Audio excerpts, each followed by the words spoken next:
Hi everyone, and welcome back to another episode of Catholic Table Talk Podcast. This is the podcast where everything Catholic is on the table. I'm your host, William Saba, and again, thank you for joining me at the table this week, wherever you are watching or listening to on Facebook and YouTube, as well as sending me your requests and just your input on the show topics. If you have a show or a speaker request, please feel free to message me in any particular way or email Catholic Table Talk at the official email catholictt@gmail.com. So some social media what am I trying to say here? Some social media sites, I do polls. I ask questions on what shows should I do, and I get your input that way, and that really helps a lot because I might be torn about between a show or two. And this week I was torn between three of them. So I went to the polls on Instagram, and I went on there as well. Like I said, I can do it on Facebook sometimes, so keep an eye out for that. But I had three of them, and this one I felt like it was the better one. Everyone voted, and I'm like, yep, let's do this one. So today's show is we're going to talk about how much is too much for eating for Catholics, otherwise known as gluttony. Gluttony, yeah. So at first I thought it was like gluttony. I'm like, gluttony? What the? Is it gluten free or what? But I'm like, oh, it's gluttony. So we're talking about gluttony on various websites, on Catholic websites. So I'll do my best and hopefully explain it good for that too. So gluttony, what is it? Basically, it means eating too much. So we got, let's say, a few websites. This is from the National Catholic Register. I won't read all of it. If you like to look over it, they'll be at the bottom of the screen, but I won't read it all. I'll just read kind of bits and pieces of a couple. Never eat more honey than you need. Too much make you vomit. That's in Proverbs 25, verse 16. Again, never eat more honey than you need. Too much may make you vomit. Neil Simon lets observe that there are two immutable universal laws: the law of gravity and the fact that everyone likes Italian food. This is from the author Alejandro Staligo. He just basically says gluttony is an indirect love or excessive indulgence of eating and drinking. It's a corruption of moral reasoning because gluttony disregards balance and moderation. A weekly feast to celebrate family unity is not excessive. So basically, like Sunday brunch. First of all, you look at Lent. Sundays is not a part of Lent, so you can basically do everything that you gave up for Lent that day. Let's say you gave up, like you were fasting a lot during Lent. You can have a big meal on Sundays during Lent because Sundays is not a part of Lent. And that's what it's getting at here is, again, a weekly feast to celebrate the family, such as a family gathering, a grill out, or maybe at your lake place, whatever the case might be, is not excessive to gluttony. Gluttony pops up again. And the purpose of the meal is to get together with the people that you love. Not to stuff your face until you're dizzy and can't think straight. Which, I'm sure most, if not all of you, have been there before at least one point in your life. I know I have. Our family meals were invaluable sacred times that our family set aside for us to get together across for 4 generations. It's time for remembering the past and celebrating tradition, and time for hope for the future. He says, our grandparents passed on wisdom and stories of the past, and younger generations gave updates on all of our activities, which basically like saying it's a family reunion. You can eat all you want at that, basically. The meal was made all the more delicious because it was shared by the people whom you love and who in turn loved you. None of this has anything to do with gluttony. Even big meals at Christmas, Thanksgiving, and Immaculate Conception and Easter. So none of this has to do with gluttony. I keep saying gluttony. So basically gives up the points because that's what most people, atheists or other people say. I believe that, hey, you eat too much at Christmas time then, don't you? Because you have this big feast, and Easter, and Thanksgiving, and all that. That's not considered it because it's, basically it's a family gathering. And you're around people you love.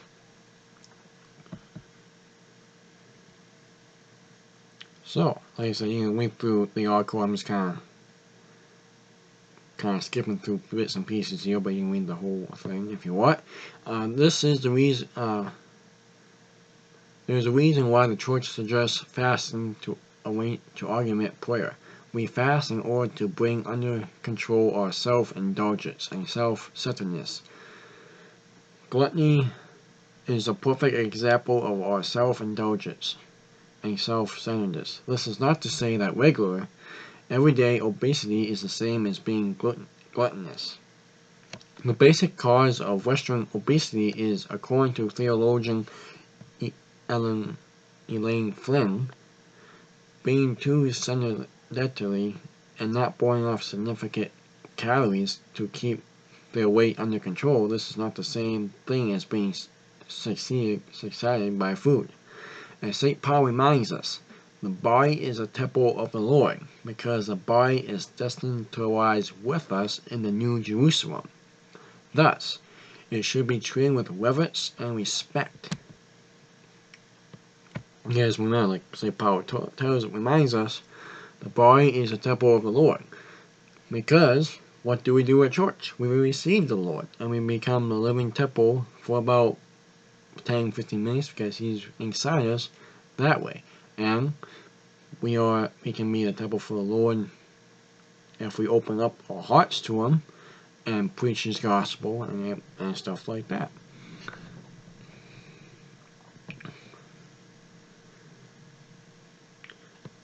A distinction which must be made between gluttony, which is a sin, and obesity, which is a medical condition that is a result of overeating and or sedentary lifestyle. Being overweight or having the so-called right to be obese does not grant license to ignore the rules of science, logic, good health, or Christian spirituality. We become fat for one reason only. Our intake of calories is greater than the energy expended. This is not, however, the sin of gluttony. Financially, obesity-related illnesses in 2003 cost U.S. taxpayers $75 billion in Medicare and Medicaid exploitations, according to a joint study conducted by the RTI International and the Centers for Disease Control and Prevention. But the medical cost is merely an indication of something by far more important than the more dimension to obesity. If we are eating just for the sake of eating, it's a violation of the 5th commandment. Thou shalt not kill. So, like, I know I'm at the one story when the one guy said some people live to eat, meaning, they eat a lot, but he says, I eat to live because I don't eat a whole lot, or as merely as much as they do. So basically you should eat to live, not live to eat, necessary.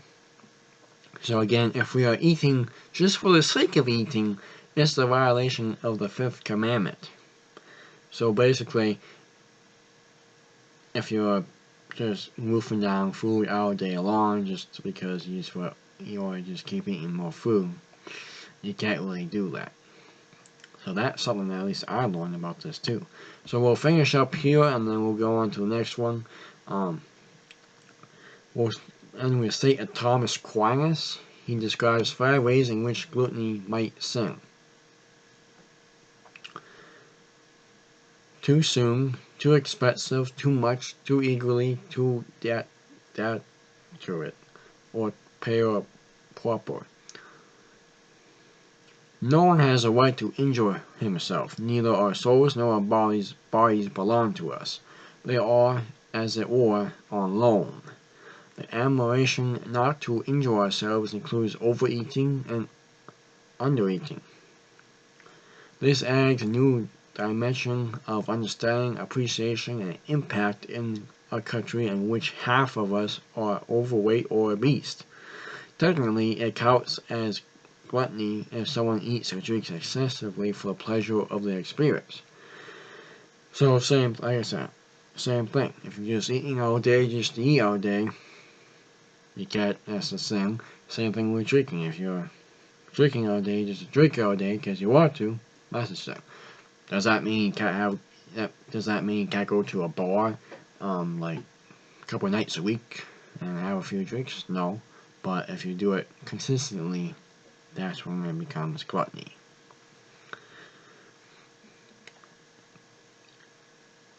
This is not to say that craving for a butter pecan ice cream is a sin capable of condemning someone to hell. It's not a sin to enjoy food. So that's great news for me because I'm gonna be honest. When it's a hard day after college homework, or maybe you're out in the hot sun all day mowing lawn for people or something, man, you crave the ice cream more. I mean, you just crave it. So that's good that even if you crave something, it's not a sin. Good food heals the soul. In fact, hating pleasure is also a sin. Cornerstone of hate cuisine and professors of culinary arts aren't necessarily sane just because they enjoy a good dominical sirloin steak. Cybrit, on the other hand, is devoted to his own luxury and pleasure and is single-minded and ignoring the pain and suffering of others. One can be gourmand without being a glutton. Yeah, glutton. I keep saying gluten, but it's glutton. And a picture is interest in the art of cooking and fine eating. There is nothing wrong with this. A glutton, however, is interesting in his own satisfaction, luxury, and pleasure to the exclusion of others. So basically, he or her is thinking of he or herself at the dinner table more than others, not sharing and asking you what seconds or anything. They're just hogging all the food.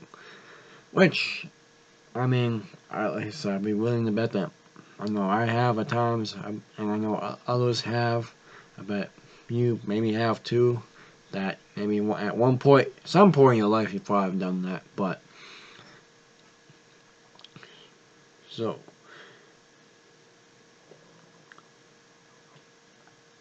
E-Pitcher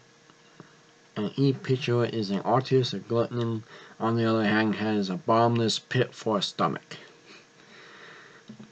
A glutton does it sample, he devours, leaving nothing for others. A gluttonous person is an endless person. Someone giving to overeating. Overeating, yeah. A voracious person who eats to the point of discomfort and his own bad health. The dining table, especially the Italian dining table, offers many accepting and even wonderful pleasures of which we should grateful. However, when one is interesting and one is selfishness, it is best to keep in mind what St. Paul writes to us. And this is from Philippians chapter 3, verses 19. They are going to end up in hell, because their God is their bodily desires, not what they. I'm not copying St. Paul here, but it's not heavenly pleasure, heavenly deeds. It's worldly pleasure and worldly deeds. Back to St. Paul. They are proud of what they should be ashamed of, and they think only of things that belong to this world. See, not thinking of other people, not thinking of loving other people, and I say, hey, you want some more? I'm not thinking of heavenly things. So again, excuse me, this is from the National Catholic Register. You can read the whole thing if you want. I'm just kind of going through bits and pieces that I kind of think are a little interesting to me. So again, if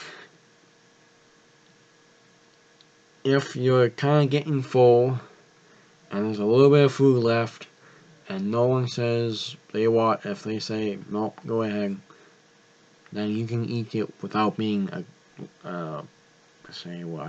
glutton. But if you just hold all the food before you even ask them if they want to finish up let's say the pasta for the evening, that's when you become a glutton. So something to think about. And this is we'll finish up with this one from the Catholic Education Resource Center. And it's actually from the doctor from the section Possets, Edwin Asai. Me, a glutton? Gregory the Great described gluttony as an enemy within us, which must be tamed before spiritual battles can be successfully fought. He said, as long as the belly is unrestrained, all virtue comes to naught. Gluttony is an indoor desire for food and drink, like we mentioned. Some people who are not overweight, however, might think they do not have to worry about this vice. Yet slender people who do not eat a lot of food might actually be more gluttonous than someone who is obese. There are many ways that one can fall into gluttony other than overeating. Like St. Thomas again explains that how to avoid the trappings of gluttony, one must be concerned not only about how much one eats, but also what, how, and often one eats. So again, St. Thomas Aquinas explains to avoid gluttony, one should think about one's eats, but also what, how, and how often that person eats.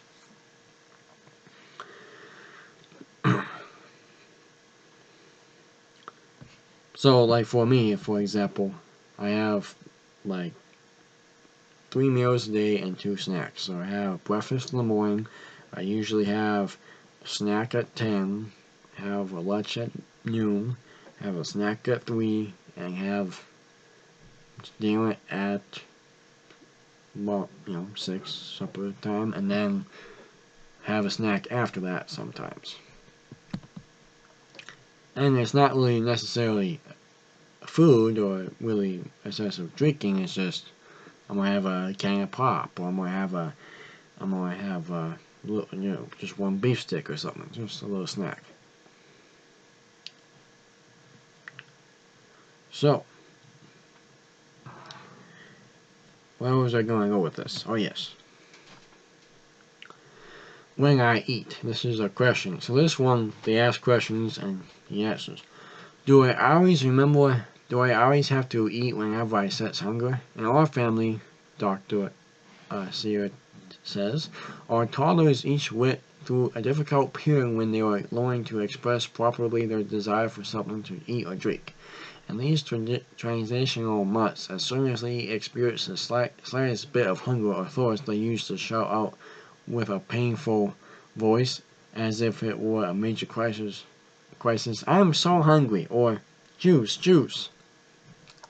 And of course, they expected to have the hunger and thirst satisfied immediately. Similarly, we can leave our appetites unbridled, and they become like little children inside us screaming, I want chocolate, or I need Starbucks latte, or I must have McDonald's french fries right now.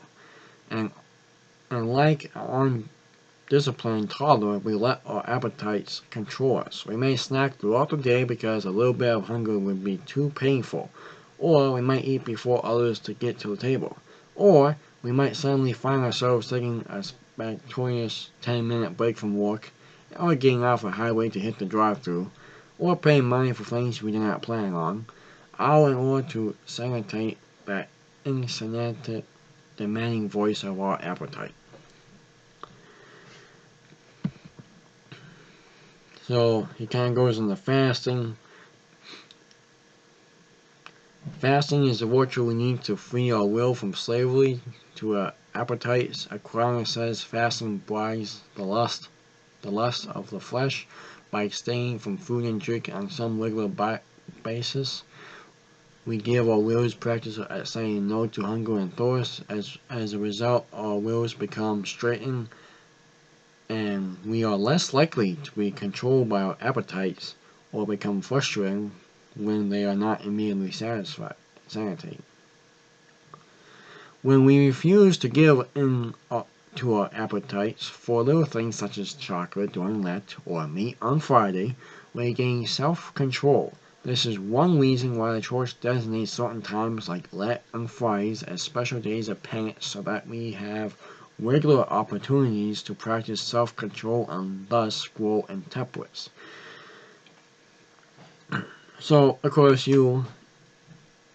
for my Catholic friends who are listening, you know that you can't have meat on Ash Wednesday. You can't have meat on Good Friday. You need to fast on Ash Wednesday. You gotta fast on Good Friday and Fridays during Lent.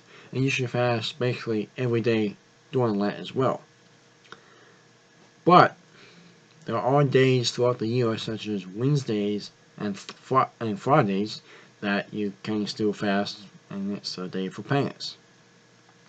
So I would really encourage you, even if you have to be Catholic, but try to fast on a Wednesday or a Friday, because it's a day for penance, and it's a good starting point if you snack throughout the day, if you have excessive eating or drinking, and maybe try to tell a friend about it.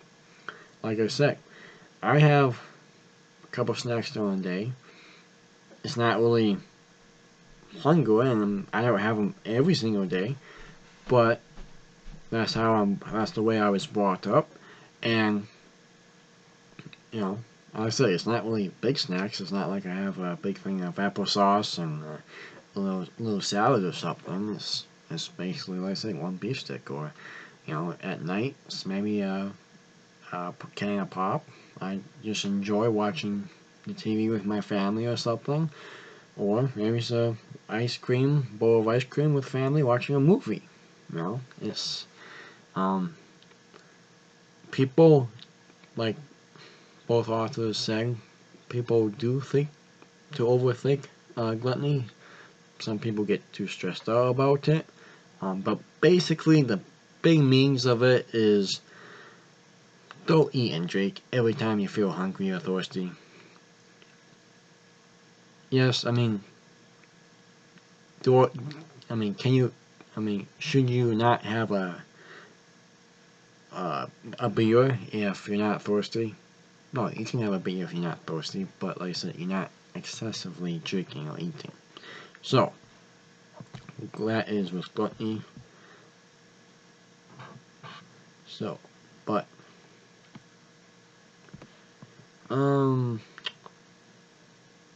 I guess this is a nice quote that he says in here. Without temperance, we tend to become grumpy, angry, or short with others because our desire for pleasure is not being fulfilled. So,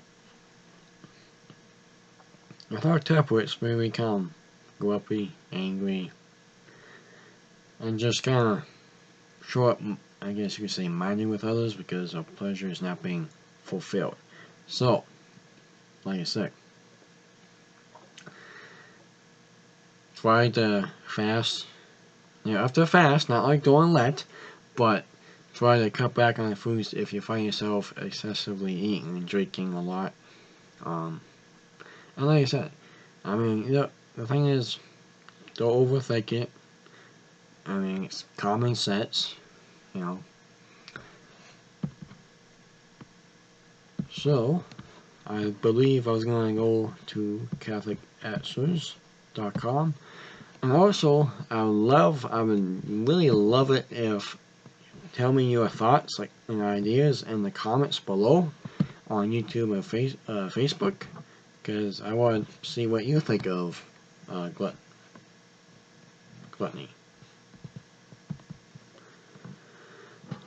So this is from Catholic.com, Secularpedia. Gluttony, the excess of indulgence of food and drink, which we mentioned, according to Father Joseph, too soon, too expressively, too much, too eagerly, too damn it, like St. Thomas Aquinas said, clearly one who uses food and drink in such a way as to injure himself, to injure his or her health, or impair the mental equipment needed for discharge of his duties.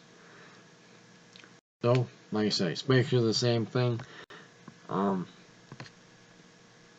because it changes our mental health as well. Become, whatever, So, help to be in a mental state of mind is not to just try to fast a little bit during the day. Or say no to if you feel a little hungry at work.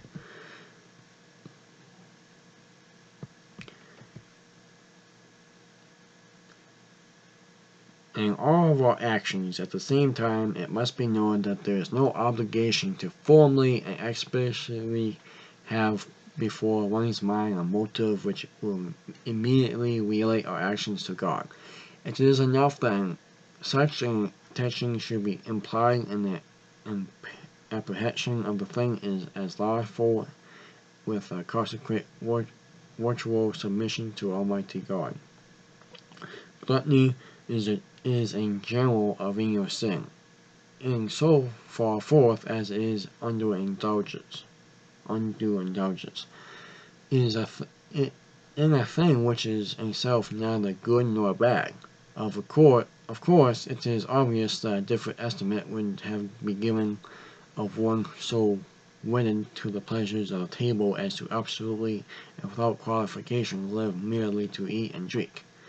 So minding to be of the number of those described by the Apostle St. Paul, whose God is in the belly, such one would be guilty of a more sin. Likewise, a person who by excesses in eating and drinking would greatly impair his health or unfitting himself for the duties of his performance where he has a grave obligation, would be justly chargeable with mortal sin. St. John the Cross, in his work, The Obscure Night of the Soul, dissects what he calls spiritual gluttony. He explains that it is the disposition of those who, in prayer and other acts of religion, are always in search of sensible sweetness. They are those who will feel and taste God, as if he were apparable and accessible to them, not only in communion, but in all the other acts of devotion. This, he declares, is a very great implication and productive of great evils. That's from Father Joseph, that's from Joseph F. Delaney.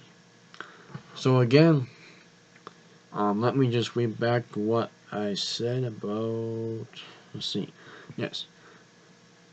So, whose God is in the belly again? I'm not trying to sound like a broken record, but you get the sense. Not excessively eating or drinking. If you go to a party, you can party. If, like I said, if you want to have a can of pop with watching TV after a hard day's work and you enjoy it, you enjoy it, and that's fine. Even with one priest who continues to be at my parish sometimes to fill in, says you don't really have to give up anything for Lent. You just gotta be more appreciative of where that product comes from. If you, like for example, chocolate. If you give up chocolate for Lent, you don't have to give up for Lent, but when you eat it, be mindful of where it came from, how it was made, that kind of thing, stuff. If you enjoy it, that's fine. If you enjoy it to the point of I can't walk now, or I can't stand up straight because I'm so drunk, or just enjoy it just to do it, then no. So anyway, I'm sorry for messing up on the words. I'm sorry for, like I said, we sound like a broken record a lot, but I hope this helps. And like I said, please let me know what you think in the comments below. If you have found it helpful, if there is something that you not get, please let me know. And like I said, the links will be up so you can read through these 3 great sites for yourself if you want a little more information on it as well. So, but I want to thank you for tuning in, and hope to see you again next time on Catholic Table Talk Podcast with hopefully a guest, if not with me again, right here, where everything Catholic is always on the table.